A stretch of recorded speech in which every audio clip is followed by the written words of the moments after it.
हरिहरी कपट गर्नु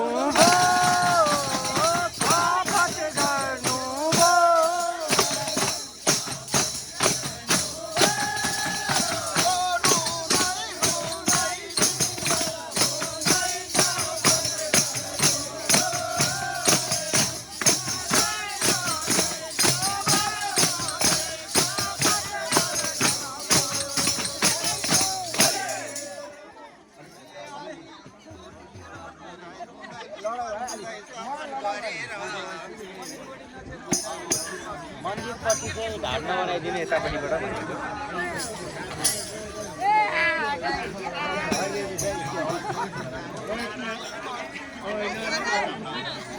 यो खम्मा लल लाग्यो